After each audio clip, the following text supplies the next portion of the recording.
ನಮಸ್ಕಾರ.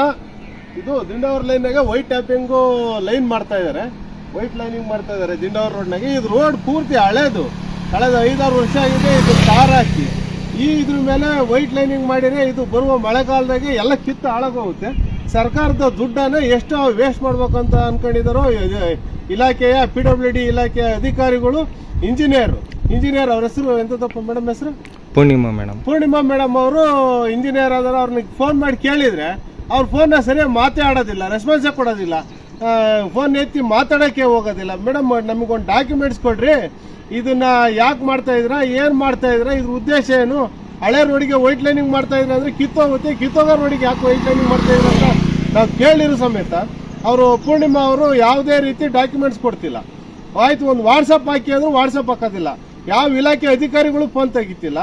ಆನಂತರ contract ಮಾಡ್ಕೊಂಡಿರ್ತಕ್ಕಂಥ ಕಾಂಟ್ರಾಕ್ಟರ್ಗಳು phone ತೆಗಿತಿಲ್ಲ. ಮತ್ತು ಹಂಗಾದ್ರೆ ಒಟ್ಟು ಇಲಾಖೆಯವ್ರು ಒಂದು ಬೋರ್ಡ್ ಆದರೂ ನಿಲ್ಲಿಸಿಲ್ಲ. ಇದು ಏನು ಧೂಳು ಐತಲ್ಲ, ಆ ಧೂಳಿನ ಮೇಲೆ ವೈಟ್ ಟ್ಯಾಪಿಂಗ್ ಲೈನ್ ಮಾಡ್ತಾ ಇದ್ದಾರೆ. ವೈಟ್ ಲೈನಿಂಗ್ ರೋಡ್ನಾಗೆ ಬರುವ ಮಳೆಗಾಲ ಕಿತ್ತೋಗುತ್ತೆ. ಮತ್ತು ಯಾವ ಉದ್ದೇಶ ಇಟ್ಕೊಂಡು ಈ ಲೈನ್ ಮಾಡ್ತೀರಾ? ಇದ್ರ ಉದ್ದೇಶ ಏನಪ್ಪ? ಸರ್ಕಾರದ ದುಡ್ಡನ್ನು, ನಮ್ಮ ಸಾರ್ವಜನಿಕರ ತೆರಿಗೆ ದುಡ್ಡನ್ನು ಕೊಳ್ಳೆ ಹೊಡೆಯೋದು ಅಷ್ಟೇ. ಹಾಗಾಗಿ ದಯಮಾಡಿ ಹೇಳ್ತು ನಿಲ್ಲಿಸ್ರಿ. ನೀವು ಯಾವ ಡಾಕ್ಯುಮೆಂಟ್ಸ್ ಇದೆಯೋ ಆ ಡಾಕ್ಯುಮೆಂಟ್ಸ್ ತಂದು ತೋರಿಸ್ರಪ್ಪ, ನಮ್ದೇನು ಅಭ್ಯಂತರ ಇಲ್ಲ.